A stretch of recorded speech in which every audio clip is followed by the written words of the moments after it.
जय श्री राम। मेरे प्यारे दर्शकों, मैं प्रतिभा अपने चैनल अपना हुनर में आप सभी लोगों का स्वागत करती हूँ। मेरे प्रभु से यही हार्दिक विनती है कि हम सब लोग कुशल मंगल रहें। आज मैं आप लोगों के समक्ष सत्य और धर्म के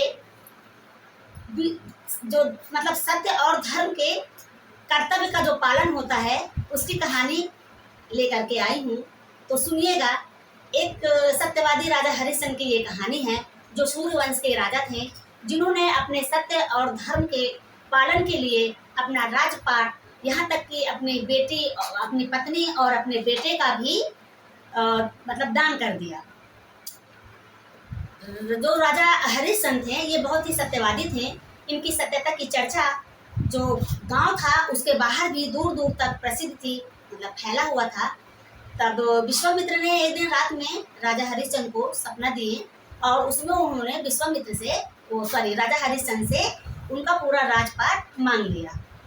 और जब उन्होंने सपने में हाँ कर लिया, उसके बाद जब अगली सुबह उनकी नींद खुली तो उन्होंने याद किया कि मैंने तो सपने में अपना राजपाट दे दिया है और अब मुझे अपने कर्तव्य का पालन करना चाहिए। तो जब विश्वामित्र आते हैं तो जब वो ये सारी बातें उसको समझाएंगे, बताएंगे कि सपने में तुमने ये सारी बातें मुझसे कही थी, तो वो अपनी पत्नी के साथ, बच्चे के साथ अपने राजपाट को छोड़ करके राजमहल से बाहर निकल जाते हैं, जहाँ पे उन्होंने अपनी पत्नी और बेटे को भी छोड़ दिया था।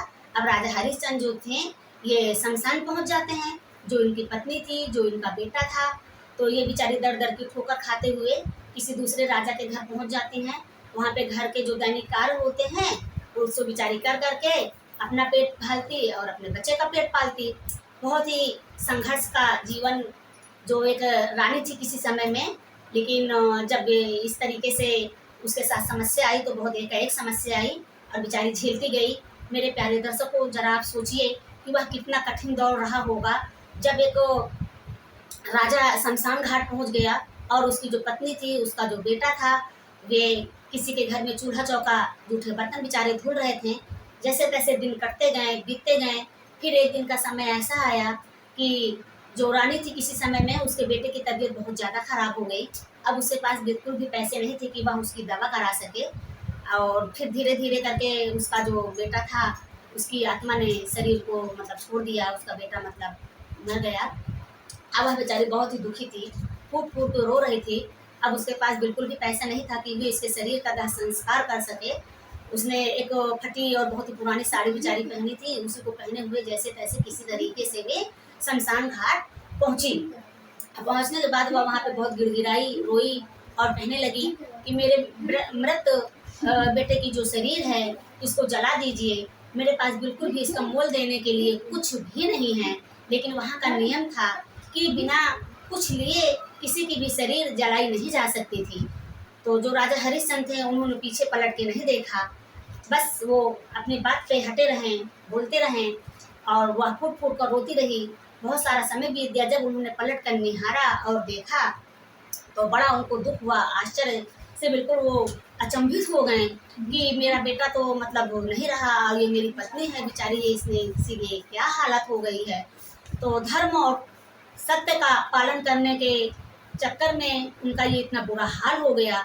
लेकिन ये जो धर्म था, जो सत्यता थी, इसके अंत में जीत भी हुई। यह सब देख करके जो देवतागण थे तो ये सब प्रकट हो गए और उन्होंने इस सत्यता की, राजा हरिश्चंद्र की एकदम बिल्कुल प्रसन्न हो गए कि आपने जो सत्यता का ऐलान किया था, जो आपकी चर्चा थी, आपने उसमें बहुत कठिन परिश्रम किया और उस पर अटल रहें। तो मेरे प्यारे दर्शकों, कभी भी कितनी भी कठिनाई हो, लेकिन जीत अंत में सत्य की और धर्म की ही होती है। तो हमेशा हम लोगों को सत्य और धर्म का पालन करना चाहिए। कहानी सुनने वाले की, कहानी सुनाने वाले की और हुकारा भरने वाले की। जैसे राजा हरिश्चंद्र को भगवान श्री राम ने, प्रभु ने सद्बुद्धि दी और एकदम बिल्कुल उनका हृदय मजबूत था, ऐसे हम सब लोगों का भी दिल दिमाग बुद्धि से भरा हो और एकदम मजबूत विशाल हृदय हो कि किसी भी कठिनाइयों को करने से हम लोग बिल्कुल भी डरे नहीं, डगमगाए नहीं और उस सत्य के पथ पर चलने के लिए एकदम तत्पर रहे। तो बोलिए जय श्री राम।